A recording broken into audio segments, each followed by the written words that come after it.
네, 이제 오늘 세 번째 우리 바이블 로드맵 여기 보시면 제3강 소선지서 대선지서라고 적혀 있습니다.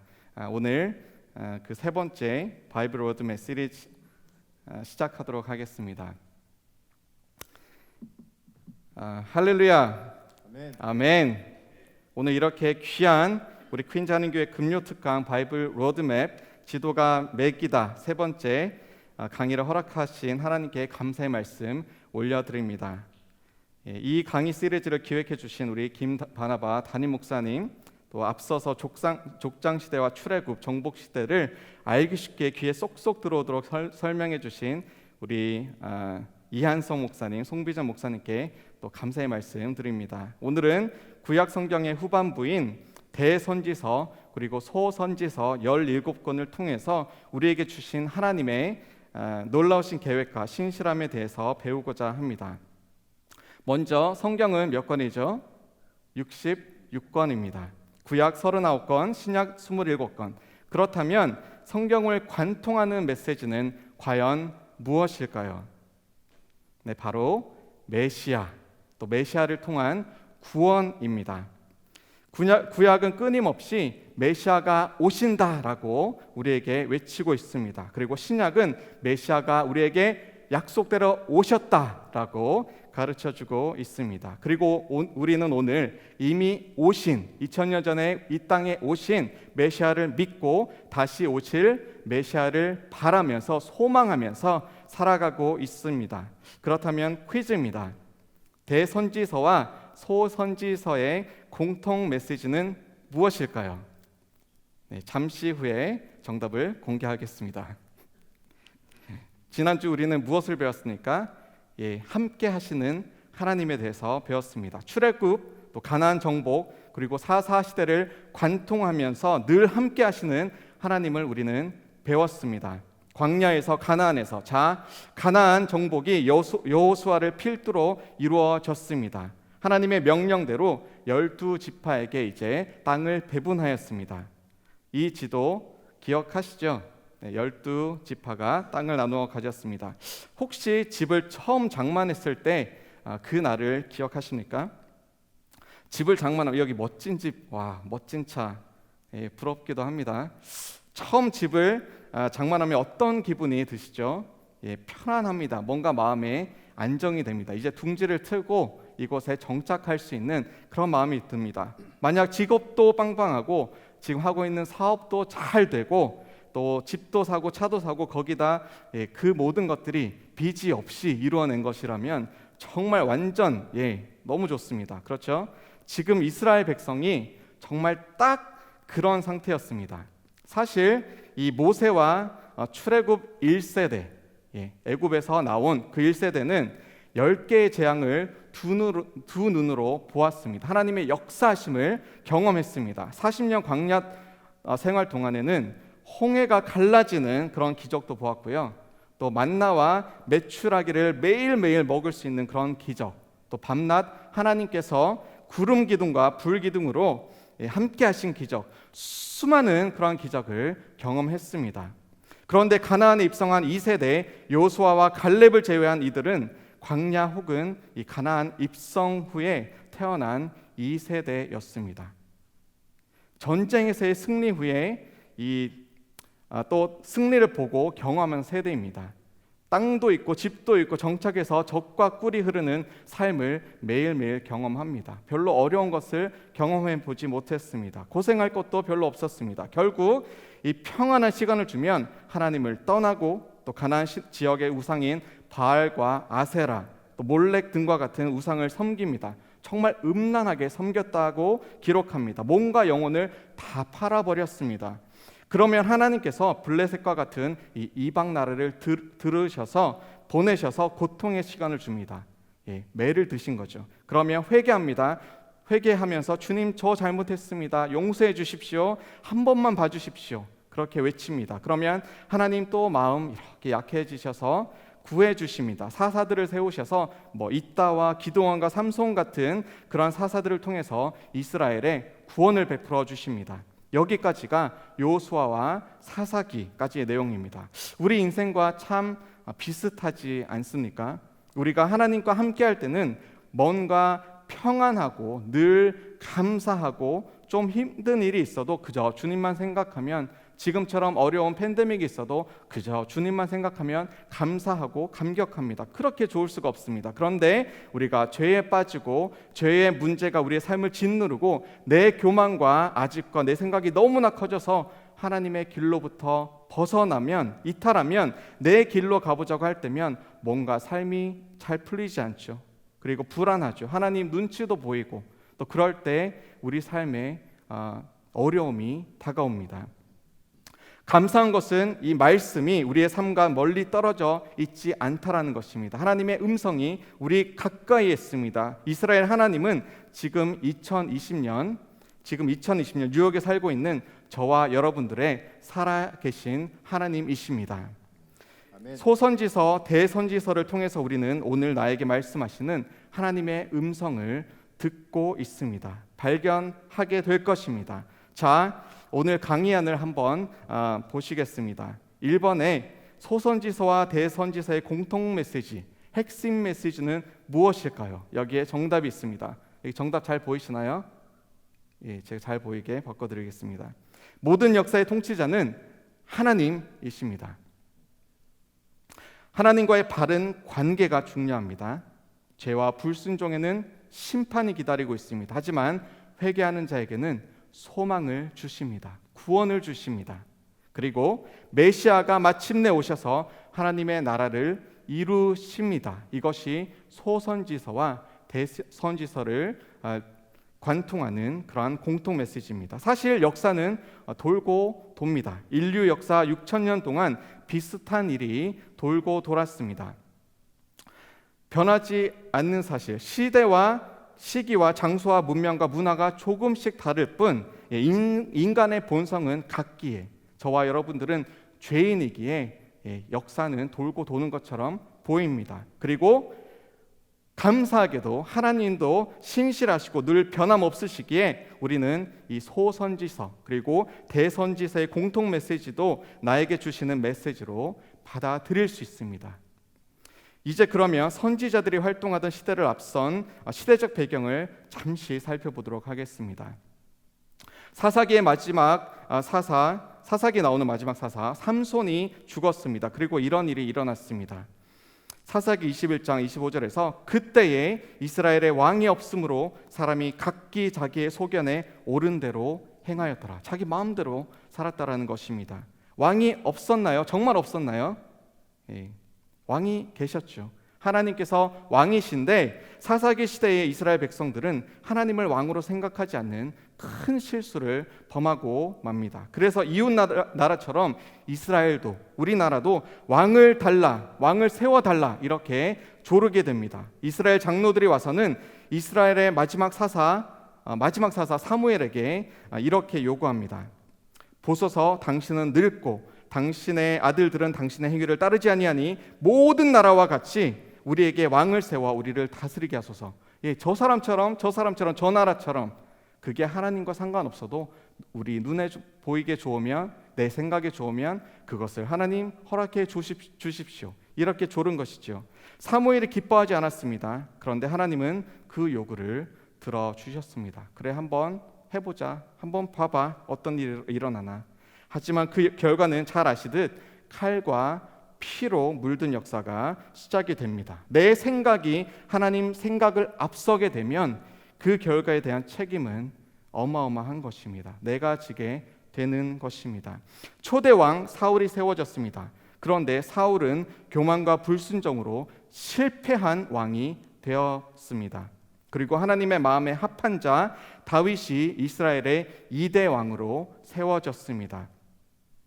그리고 이제 다윗이 하나님을 의지하여 승승장구하게 됩니다. 블레셋도 치고요, 또 모압도 치고 암몬도 칩니다. 승리했습니다. 그런데 이 승리 가운데 문제가 생깁니다.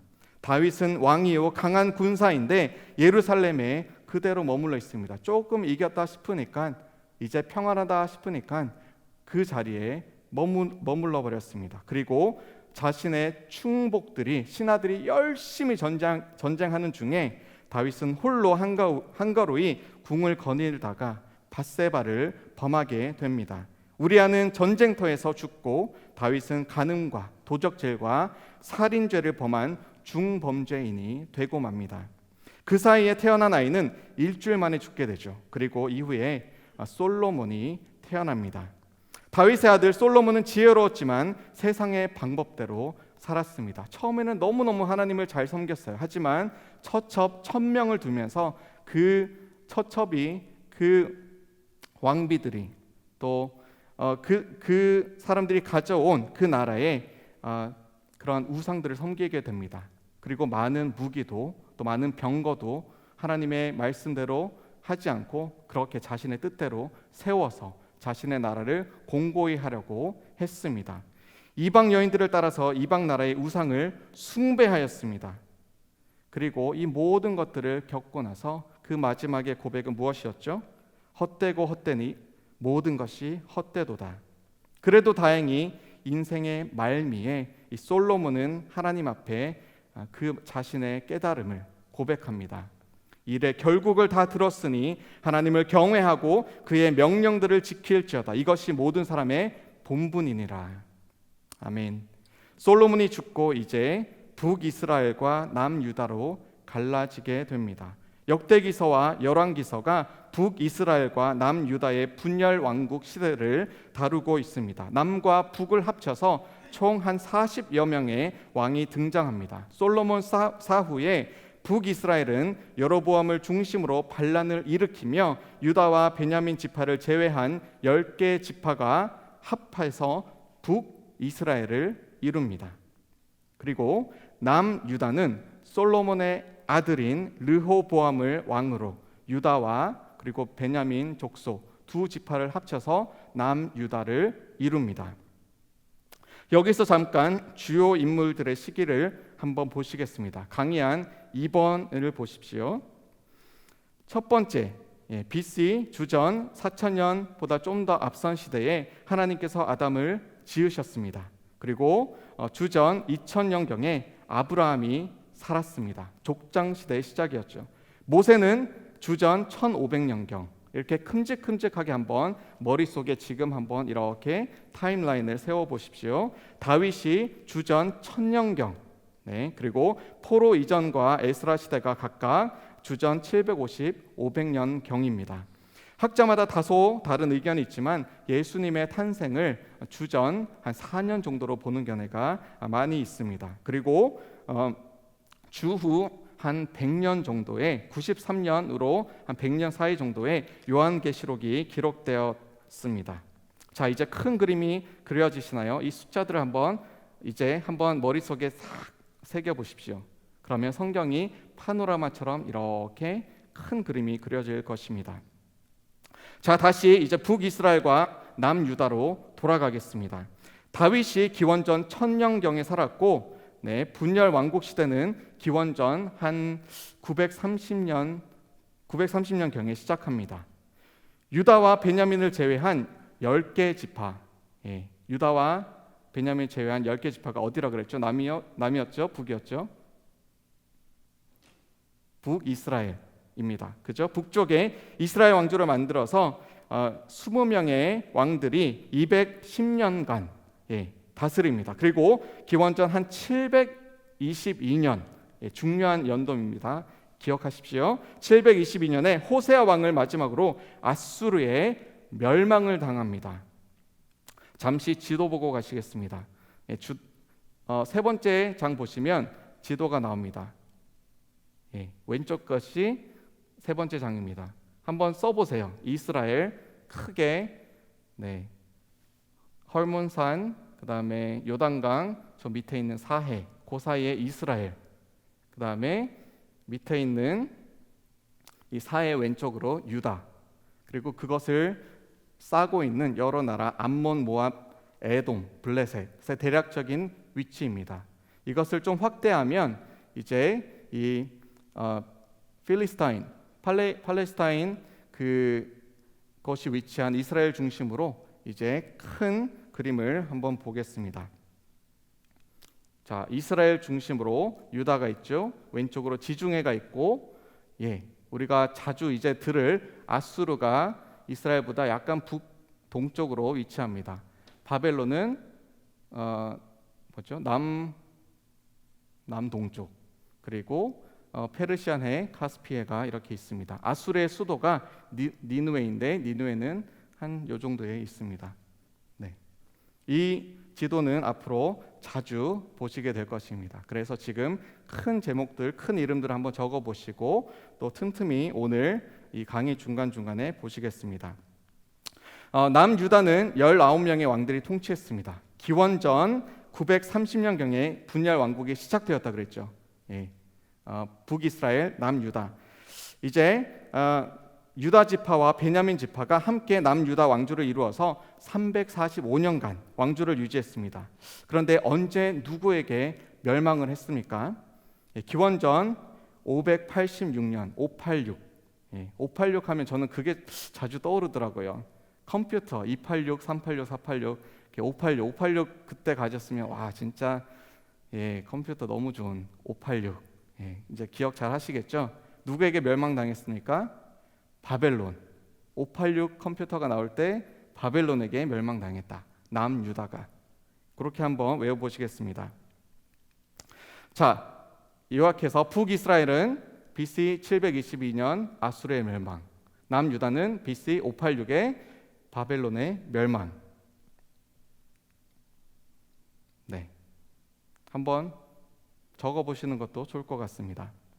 자, 간략하게 정리한 이제 사무엘, 다윗, 솔로몬, 분열 왕국 그리고 멸망에 대해서 알아보았습니다. 그렇다면 이 선지서가 왜 중요할까요? 선지서가 말하고자 하는 핵심 메시지가 무엇일까요? 선지서의 핵심을 요약하면 저는 이렇게 얘기하고 싶습니다. 바로 하나님께서 구원하신다. 하나님이 구원하신다. God is our salvation. God saves. 그렇게 요약할 수 있죠. 성경에 이 이름을 가진 이름이 여럿 있습니다. 여호수아, 호세아, 또 예수. 모두 하나님이 구원하신다. 하나님이 구원자이시다라는 뜻입니다. 하나님은 여호수아를 통해서, 호세아를 통해서, 그리고 마침내 예수 그리스도를 통해서 그 이름대로 시대를 넘어서 끊임없이 우리를 구원하시려는 메시지를 주셨고 실제로 우리를 구원하셨습니다. 하나님은 우리의 구원이십니다. 이것이 핵심 메시지입니다. 17권의 선지서를 두 단어로 요약하면 바로 하나님께서 구원하신다. 한 단어로 요약하자면 바로 구원입니다. 이스라엘 백성에게 가장 필요한 것이 무엇이었습니까?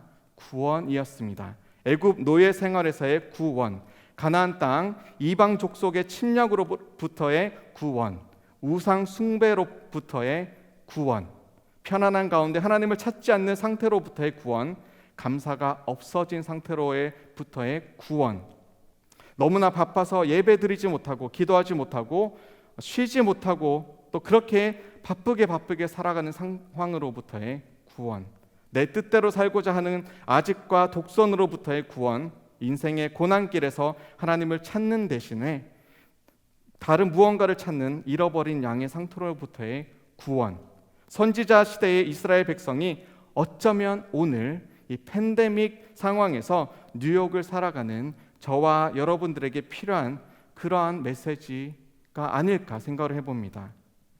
그렇다면 우리는 더욱 이 선지자를 통해서 2020년 오늘 우리에게 주시는 이 구원의 메시지에 귀를 기울여야 하지 않을까요? 자, 혹시 이 대선지서와 조금 분위기를 바꿔서 대선지서와 소선지서가 왜 대소 이렇게 구분이 되는지 아십니까? 각 책의 분량 곧 길이에 따른 구분입니다. 뭐가 더 중요하고 덜 중요하고 그 중요도의 경중이 아니고 좀 더 분량이 많냐 적냐 그거에 따른 구분입니다. 한번 구분해 볼까요? 그러면 대선지서는 뭐라고 적혀 있죠? 한번 크게 읽어볼게요. 시작. 이사야, 예레미야, 애가, 에스겔, 다니엘 총 5권입니다. 대선지서 분량이 좀 많습니다. 이사야는 66권 이렇게 굉장히 많습니다. 소선지서는 호세아부터 말라기까지 12권입니다. 한 번씩 이름 불러볼까요? 시작. 호세아, 요엘, 아모스, 오바댜, 요나, 미가, 나훔, 하박국, 스바냐, 학개, 스가랴, 말라기. 네, 찾기도 힘든 아주 얇은 그런 성경도 있습니다. 그렇죠? 자, 아까 전에 북이스라엘과 남유다 기억나시죠? 예, 한번 퀴즈.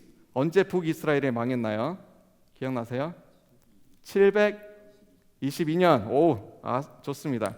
누구에게? 아수르에게. 그러면 남유다는 언제 누구에게 망했나요? 586 바벨론. 자, 오늘 강의 여기서 네. 박수 나옵니다. 예, 너무 좋네요. 좋습니다. 그러면 아수르와 여기 있다. 오케이. 바벨론 여기 있죠. 지금 위치 잘 찾으실 수 있으시겠죠? 자, 그러면 아수르와 바벨론 어디 있는지 한번 살펴보겠습니다. 여기가 아수르, 여기가 바벨론. 사실 아수르는 609년도에 바벨론에게 함락당합니다. 그리고 아수르가 사라지죠. 그 다음에 바벨론이 계속해서 605년 예루살렘 함락을 시키고 그렇게 역사를 이어갑니다. 자, 이제 아주 중요한 선지자들 시대별로 나누어 볼까 합니다. 강의안을 한번 지금 보시겠습니까? 예, 글씨가 좀 작아서 잘 보이지 않을 수 있는데 이 강의안을 한번 보시면 자세하게 보실 수 있을 것입니다. 70년 포로를 중심으로 포로 중, 그 전, 포로 이전, 그리고 포로 이후 그렇게 크게 세 개로 시대별로 나눌 수 있습니다. 이스라엘 남유다 백성들이 포로로 잡혀간 것은 총 3번이었습니다. 주전 605년, 그리고 597년, 그리고 586년. 포로 귀환도 3번에 걸쳐서 이루어졌습니다. 제1차는 주전 538년, 그 다음에 2차는 458년, 그리고 3차는 주전 445년입니다. 3번. 잡혀간 것도 3번, 귀환도 3번이었습니다. 포로 생활 70년에 대한 다양한 견해가 있습니다. 실제 이 포로로 잡혀간 때와 귀환하여 성전 건축을 시작한 때를 중심으로 볼 때 정확하게 70년이 이루어져서 그것을 70년으로 보는 그런 견해가 많이 있습니다. 그래서 여기서는 처음 포로로 잡혀간 주전 605년을 시작으로 또 1차 귀환 538년 BC 538년에서 2년이 지난 그때 성전을 처음 짓기 시작했습니다. 그래서 햇수로 70년 그 기간을 이 포로 70년으로 기준을 두고 한번 설명해 볼까 합니다. 자, 오늘 요약 노트에 4번 선지자의 활동 시기를 한번 보실까요? 포로 이전을 보시면 760년, 660년, 840년. 예. 첫 번째 포로 시작된 해가 605년이니까 다 그 전에 활동한 선지자들입니다. 자, 포로 이전에 선지자들 북이스라엘에 누가 있었죠? 아모스와 호세아가 북이스라엘에 선지 경고의 메시지를 주었습니다. 그리고 아수르의 수도인 니느웨의 요나 그리고 나훔 각각 다른 시기에 그렇게 가서 하나님의 경고의 메시지 또 복음의 메시지를 외쳤습니다. 그리고 에돔의 후손인 에서의 후손인 에돔 지방의 이 오바댜 발음하기도 힘든 이 오바댜 선지자가 각각 이렇게 활동을 하였습니다. 여기서 우리는 비록 예수 그리스도의 혈육인 유다 지파는 아니지만 여전히 하나님은 이스라엘을 니느웨를 그리고 야곱이 아닌 이 에서의 후손인 에돔을 사랑하시고 구원하신다. 이방인들을 사랑하신다. 모든 인류를 구원하시기 원하신다라는 하나님의 마음, 하나님의 심정을 발견할 수 있습니다. 구원의 하나님을 여기서도 동일하게 우리는 발견하게 됩니다. 아모스 선지자를 통해서 이스라엘에 말씀하십니다. 그날에 내가 다윗의 무너진 장막을 일으키고 그것들의 틈을 막으며 그 허물어진 것을 일으켜서 옛적과 같이 세우고 그들이 에돔의 남은 자와 내 이름으로 일컫는 만국을 기업으로 얻게 하리라. 이 일을 행하시는 여호와의 말씀이니라. 호세아 선지자는 또 어떻습니까? 기생 고멜을 데리고 살라고 명하십니다. 호세아는 순종합니다. 기생을 아내로 맞아들입니다. 이 아내 고멜이 나가서 음란 가운데 여러 자녀를 낳습니다. 호세아의 자녀도 아닙니다. 그리고 하나님은 마치 이 이스라엘이 고멜과 같다, 음행하고 이방신을 섬기며 하나님을 버렸다라고 이렇게 호세아에게 이야기합니다. 이쯤 되면 정말 버릴 법도 하지 않습니까? 내 아내가 나가서 다른 사람의 자녀를 낳고 그러면 버릴 법도 한데 신실하신 하나님께서는 다시 이렇게 말씀하십니다. 내가 나를 위하여 그를 이 땅에 심고 긍휼히 여김을 받지 못했던 자를 긍휼히 여기며 내 백성 아니었던 자에게 향하여 이르기를 너는 내 백성이라 하리니 그들은 이르기를 주는 내 하나님이라 하리라 하시니라. 아멘. 하나님께서 구원하십니다. 때로 우리를 벌하시니까 사랑하시니까 벌하십니다. 참 구원을 이루시기 위해서 벌하시기도 하십니다. 우리를 사랑하시기에 돌아오게 하시고 마침내 영원한 구원을 이루시는 것입니다. 물고기 속에서 3일 보낸 요나를 기억하십니까? 이 니느웨로 가라는 하나님의 명령을 어겨서 반대로 갑니다. 욥바에서 우연히 발견한 배를 타고 이게 하나님의 뜻인가 하고 반대로 떠납니다. 가다가 풍랑을 만나서 자신의 불순종을 깨닫고 바다로 퉁덩 빠지게 되죠. 던져지죠. 하나님께서 예비하신 큰 물고기 뱃속에 쑥 들어가게 되고 3일 후에 물고기는 니느웨 쪽 육지로 요나를 토해냅니다. 원래는 스페인 아래쪽에 있는 다시스로 가려고 하다가 풍랑 만나 다시 이렇게 U자로 되돌아왔습니다. 욥바에서 떠나 니느웨로 돌아왔습니다. 예수님은 이를 가리켜 자신의 장사, 곧 십자가의 죽음을 의미한다라고 말씀하십니다. 아주 중요한 포인트입니다. 구원의 하나님.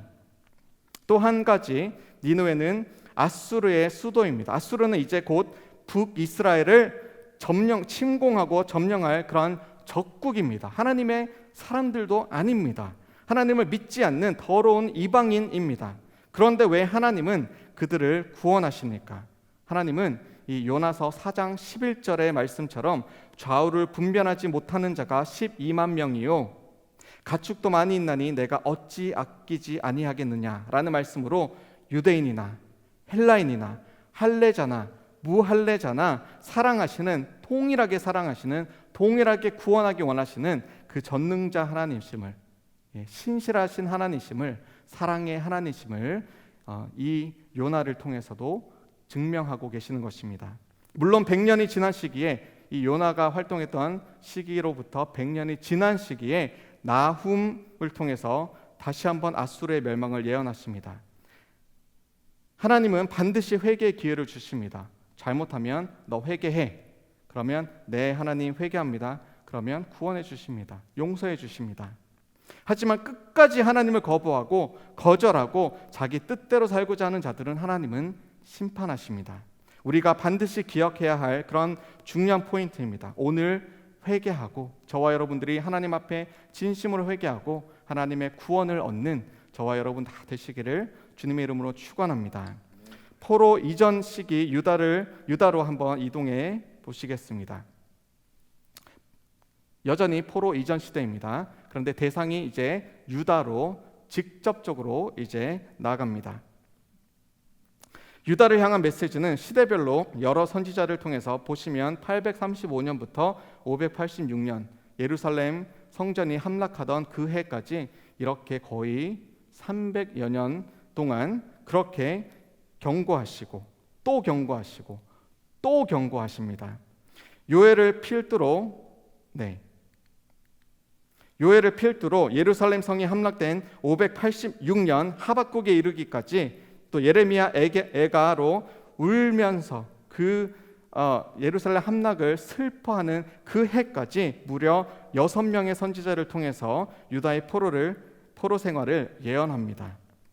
돌이키라, 또 회개하라, 하나님께 나에게 여호와께로 돌아오라. 그렇게 끊임없이 우리에게 여섯 선지자를 통해서 끊임없이 또 얘기하고 또 말씀하십니다.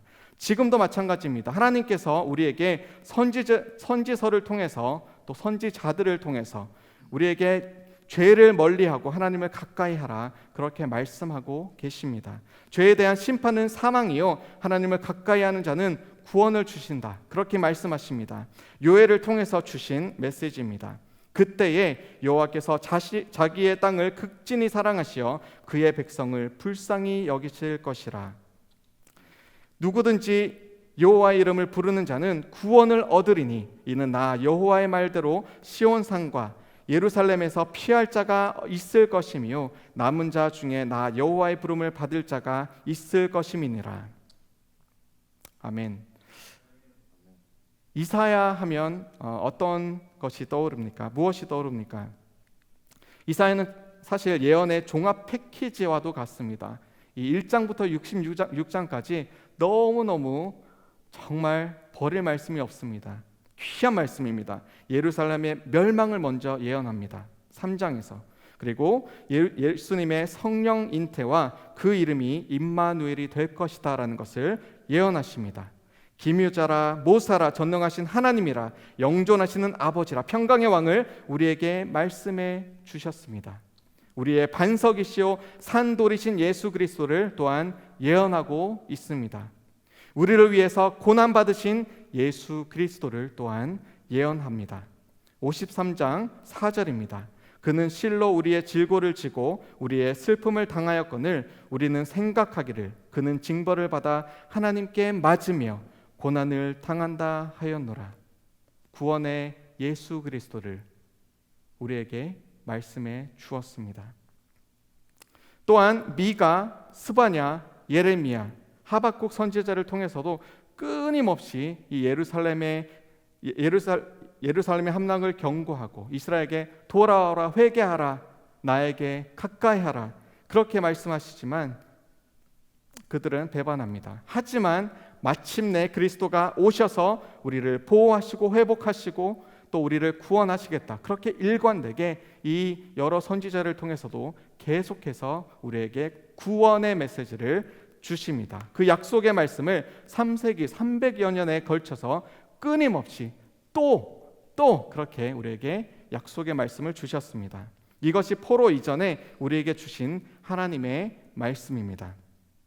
자, 그러면 이제 포로 중 70년의 기간에 곧 예루살렘 함락 전후로 바벨론으로 끌려간 유대인들을 향한 예언의 메시지가 어떠했는지 우리 한번 살펴보실까요? 네, 여기 포로 중 빨간색 칸 안에 있습니다. 2명의 선지자가 있었죠. 이름 너무나 익숙한 다니엘, 그리고 에스겔. 다니엘은 1차 포로 때 잡혀간 청년이었습니다. 느부갓네살 왕에게 잡혀갔었죠. 우리 교회에도 이 다니엘과 같은 아주 용모가 출중한 청년들이 많이 있습니다. 흠이 없고 용모가 아름다우며 모든 지혜를 통찰하며 지식에 통달하며 학문에 익숙하여 왕궁에 설 만한 소년. 여기 지금 보고 계신 많은 분들이 한때 그랬으리라 믿습니다. 네, 저도 그렇게 믿으며 살아가고 있습니다. 죄송합니다. 네, 다니엘은 뜻을 정한 청년이었습니다. 우상에게 바쳐진 진수성찬 대신에 물과 채식으로 하나님을 기쁘시게 했습니다. 다니엘의 세 친구는 하나냐, 미사엘, 아사랴는 금신상에게 절하는 대신에 풀무불에 던져지는 쪽을 택하였습니다. 죽으면 죽으리라, 그러한 믿음을 행하였습니다. 다니엘은 메대 사람 다리오 시대에도 여전히 총리로 택함을 받았고 왕 외에 어떤 신에게도 기도하면 사자굴에 던지운다는 계략에도 뜻을 정해서 하루 3번 기도하면서 하나님 앞으로 나아갔습니다. 물론 사자굴에 던져졌지요. 그런데 이 모든 것을 하나님은 구원하심으로 하나님의 그런 힘을, 권능을, 영광을 보여주었습니다. 다니엘은 어쩌면 희망을 버릴 수밖에 없는 포로 생활 중에서도 구원하시는 하나님만 의지하였습니다. 세상과 야합하거나 타협하는 대신에 우직하게, 묵직하게 그렇게 오직 하나님만 바라봤습니다. 구원자 하나님이 다니엘의 신앙 속에 가득 차 있었습니다. 보통 왕조가 바뀌면 이인자가 처형되거나 유배되는데 다니엘은 이 바벨론, 또 바사 곧 페르시아의 총 4명의 왕 누부갓네살, 벨사살, 다리오, 고레스 왕을 섬기면서도 그 목숨이 보존되었을 뿐만이 아니라 심지어 천사를 통한 환상을 보일 정도로 하나님께서 귀하게 삼으셨고 또 하나님께서 사용하셨습니다. 9장 24절에서는 거룩한 이 곧 예수 그리스도에 대한 예언까지 듣고 보고 기록하고 있습니다. 내 백성과 내 거룩한 성을 위하여 이른 이래를 기한으로 정하였나니 허물이 그치며 죄가 끝나며 죄악이 용서되며 영원한 의가 드러나며 환상과 예언이 응하며 또 지극히 거룩한 이가 기름 부음을 받으리라. 하나님은 오늘도 우리를 구하십니다. 구원하십니다.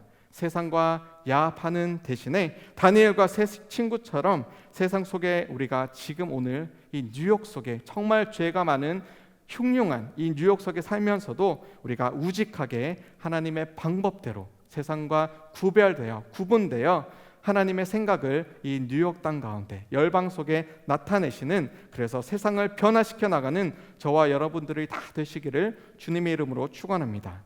자, 이제 포로 이후 시대로 가보겠습니다. 학계, 스가랴, 말라기. 1차 포로 귀환이 538년이라고 그랬죠. 그리고 2년 뒤에 예루살렘 성 재건이 시작되었죠. 성전 재건이 시작되었죠. 자, 학계, 스가랴, 말라기 활동 시기 보시면 520년, 432년. 제1차 포로 귀환이 지도자 스룹바벨과 또 예수아, 여호수아를 통해서 이루어집니다. 약 한 5만 명이 귀환하였다라고 기록합니다. 스가랴 1장에 보면 은, 금, 짐승, 보물을 주변의 이웃들이 막 이렇게 너희들 이제 돌아가니 이렇게 주었다라고 기록합니다. 이 물건들이 어떻게 쓰임을 받았죠? 귀환 후에 성전 건축의 귀한 재료가 되었습니다. 귀환 후에 이 귀환을 한 이스라엘 백성들이 첫 번째 한 일이 무엇입니까? 바로 성전 건축입니다. 왜입니까? 하나님의 임재, 또 하나님을 예배함, 또 하나님과 함께 동행하는 삶이 이스라엘 백성에게는 첫 번째 가는 으뜸되는 그러한 일이었기 때문입니다. 그 무엇보다도 중요한 것이었기 때문입니다. 노아가 홍수 이후에 가장 첫 번째 한 일이 바로 하나님을 예배한 것이었습니다. 심판 후에 예배로 하나님과의 관계를 회복해 갔습니다. 아브라함은 가는 곳마다 제단을 쌓습니다. 예배합니다. 얼마나 예배를 자주 드렸으면 이 모리아 산에서 아들 이삭을 제물로 바칠 때 이 어린 이삭이 예배 드리는 것을 너무나 잘 아는 거죠. 어떤 순서로 무엇이 필요하고. 그래서 제단과 장작은 있는데 제물이 없어요. 아버지 아브라함에게 그렇게 물을 정도로 아브라함은 그 삶 속에 언제나 예배를 드리는 그런 것이 배어 있었습니다. 예배 중심으로 하나님을 기억하고 하나님께 삶을 드리는 것을 중심에 두었습니다. 우리도 마찬가지로 그렇게 살아야 할 것입니다. 귀환 후 첫 번째 한 일은 구원하신 하나님을 예배하는 예배 중심의 삶으로 나아갔습니다. 70년 동안 그곳에서 포로 1세대의 많은 인원은 바벨론의 페르시아의 뼈를 묻었을 것입니다. 포로 2세대 곧 바벨론과 바사에서 태어난 2세대는 이 귀환 후에 성전을 지으며 눈물을 흘리던 1세대 부모와 조부모를 보면서 왜 저러나, 왜 저렇게 통곡하나, 자신들은 너무 기쁜데 그렇게 잘 이해하지 못하는 사람들도 자녀들도 있었을 것입니다. 1세대의 기쁨은, 살아서 귀환한 자들의 기쁨은 바로 약속대로 구원을 이루신 하나님을 기뻐한 것입니다. 우상 숭배하며 하나님을 거역했던 자신의 죄를 회개하며 눈물로 통곡하는 그런 눈물도 있었을 것입니다. 우리 또한 약속대로 우리를 구원하시는 하나님께 최선을 다해 예배함으로 오늘을 살아가기를 축원합니다. 자, 이제 예수님이 오시는 날이 다가올수록 선지자들을 통해서 구체적으로 메시아의 탄생을 예언합니다. 스가랴 9장 9절입니다. 시온에 따라 크게 기뻐할지어다. 예루살렘에 따라 즐거이 부를지어다. 보라, 내 왕이 내게 임하시나니 그는 공의로우시며 구원을 베푸시며 겸손하여서 나귀를 타시나니 나귀의 작은 것 곧 나귀 새끼니라. 이 말씀이 예수님의 예루살렘 입성 시 성취가 되죠. 호산나 사람들이 외칩니다. 아무도 전에 타지 않았던 그런 나귀를 타고 겸손의 왕이신 예수님께서 죽음을 향해, 골고다 언덕을 향해, 십자가를 향해 행진하십니다. 그리고 자신의 이름대로 구원을 베푸십니다. 학개와 스가랴 선지자들을 통하여서는 포로 귀환 후 이스라엘 백성들에게 경고의 말씀과 함께 지킬 말씀 또한 허락해 주십니다. 늘 그렇듯 우리도, 저와 여러분들도 삶의 사망의 음침한 골짜기를 지나고 나면 교훈을 얻고 과거로 돌아가지 않아야지라고 마음을 먹습니다. 생각을 합니다. 그런데 안타깝게도 이 이스라엘 백성들은 포로 후에 아까 전에 학개 스가랴, 그 이후에 말라기 선지자 이전까지 그 사이 한 100여 년 동안 다시금 이 죄악의 사이클로 돌아가 버립니다. 배신하였죠. 다시 옛날의 습성대로 죄악된 그런 모습으로 돌아가 버렸습니다. 100년이 지났죠. 하나님 보시기에 이제 딱 보니까 이스라엘 백성이 너무너무 가관이에요. 538년에 돌아왔고 또 400년 후반때 돌아왔는데 이제는 좀 나를 섬길만 한데 그렇게 하지 않습니다. 좀 먹고 살만하니까 평안하니까 이제 다시금 죄악으로 빠져들어갑니다. 구약의 마지막 성경 이름과 동일 인물인 말라기 선지자를 통해서 다시 하나님께서 이렇게 말씀하십니다. 제가 조금 각색해 봤습니다. 말라기 1장의 말씀 그 내용 그대로를 가지고 조금 귀에 붙을 수 있도록 한번 제가 연기해 보겠습니다. 야, 너희들 정말 너무하지 않냐? 예배 드린다면서 재물 드린다면서 이 병들고 아프고 버릴 만한 찌꺼기 같은 그런 것들 나에게 가져와서 이거 헌금하냐? 먹다 남은 찌꺼기를 나에게 주는 거냐? 또 훔치고 또 절고 병든 것들을 가져와서 이것을 봉헌한다고 그렇게 내어놓냐? 심지어 우상 숭배하는 자들의 딸들과 결혼을 하지 않나? 우상 숭배를 너희들이 직접 하지는 않나? 말하는 것마다 다 거짓말이고 심지어 간음하고 거짓 맹세하고 품꾼에게 제대로 삭도 주지 않고 고아나 과부는 압제하고 아이고야 정말 해도 너무한다 너무해. 이게 말라기서 1장 말씀 내용입니다. 정말 그럴 만도 한 게 지난 오랜 기간 동안 이 모세 시대부터 출애굽, 가나안 정복, 사사시대, 왕정시대, 포로 이전, 포로 중, 또 포로 이후의 그 100년 시대 동안 거쳐서 깨달을 법도 한데 여전히 정말 한결같이 정말 신실하게 그렇게 하나님을 배반하고 하나님을 떠나는 이스라엘 백성을 보면 하나님이 얼마나 속이 아프고 쓰리고 그렇게 슬플까 그런 생각이 드는 거 당연합니다. 그렇죠? 우리는 어떻습니까? 이스라엘 백성보다 당연히 나은 모습이 있었으면 좋겠습니다. 정말 우리 가운데 다니엘과 새 친구와 같은 자들이 있었으면 좋겠습니다. 저와 여러분들이 그러한 자이기를 주님의 이름으로 축원합니다. 말라기 시대에 교만한 자들이 많이 있었지만 그래도 겸손히 여호와를 경외하는 그러한 자들 또한 있었습니다. 정말 희망적인 메시지입니다. 말라기 3장 16절에서 그때에 여호와를 경외하는 자들이 피차에 말하매 여호와께서 그것을 분명히 들으시고 여호와를 경외하는 자와 그 이름을 존중히 여기는 자를 위하여 여호와 앞에 있는 기념책에 기록하셨느니라. 그리고 하나님은 오늘도 하나님을 두렵고 떨림으로 경외함으로 섬기는 자들을 통해서 하나님의 일을 이루어가고 계십니다. 저와 여러분들이 여호와를 경외하는 자이기를 다시 한번 축원합니다. 자, 총 17권의 선지서가 마무리되는 이 마지막 장 말라기 4장에서 예수 그리스도의 소망의 메시지가 비추어집니다. 한번 이 치료하는 광선 되시는 예수 그리스도를 한번 다 같이 마음을 활짝 열고 맞이해 보실까요? 만군의 여호와가 이르노라. 보라, 용광로 불 같은 날이 이르리니 교만한 자와 악을 행하는 자는 다 지푸라기 같을 것이라. 그 이르는 날에 그들을 살라 그 뿌리와 가지를 남기지 아니할 것이로되 내 이름을 경외하는 너희에게는 공의로운 해가 떠올라서 치료하는 광선을 비추리니 너희가 나가서 외양간에서 나온 송아지같이 뛰리라.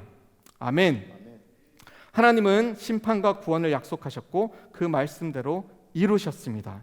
포로를 예언하셨고 이루셨고, 그리고 이제는 치료하는 광선, 겸손의 왕, 처녀를 통한 구원자 메시아를 예언하셨습니다. 말라기서와 마태복음 사이에 이 400년의 기간 동안 침묵하신 것처럼 보였지만 예수 그리스도의 세계를 준비하셨고, 마침내 아브라함과 다윗의 자손 그리스도의 세계를 준비하셨고 시작하셨습니다. 하나님은 구원하십니다. 예배하는 자를, 경외하는 자를, 그리고 그리스도를 믿고 순종하고 신뢰하는 자를 구원하십니다. 오늘 강의를 마무리하려고 합니다. 오늘 이 짧은 시간 이 왕정 시대와 소선지 또 대선지서를 간략하게 살펴보았습니다. 하나님은 구원자이십니다. 메시아가 오신다라는 선지자의 외침대로 메시아, 구원자, 우리 주 하나님께서 오셨습니다. 죽으셨습니다. 부활하셨습니다. 믿는 모든 저와 여러분들을 구원하셨습니다. 하나님은 구원하십니다. 그리고 하나님은 구원이십니다. 이 시간 다 함께 기도하기 원합니다. 먼저는 하나님과의 관계가 혹 멀어진 분들 우리 가운데 계십니까? 하나님과 가까이, 그리고 말씀과 가까이 살기 원합니다. 혹 다른 사람과의 관계가 멀어진 자 있으니까 하나님 관계를 회복시켜 주십시오. 하나님과의 관계가 회복된과 동시에 나와 내 이웃과의 관계가, 배우자와의 관계가, 자녀와의 관계가, 부모와의 관계와 우리 교우들과의 관계가, 직장의 동료와의 관계가 회복되게 하여 주시옵소서.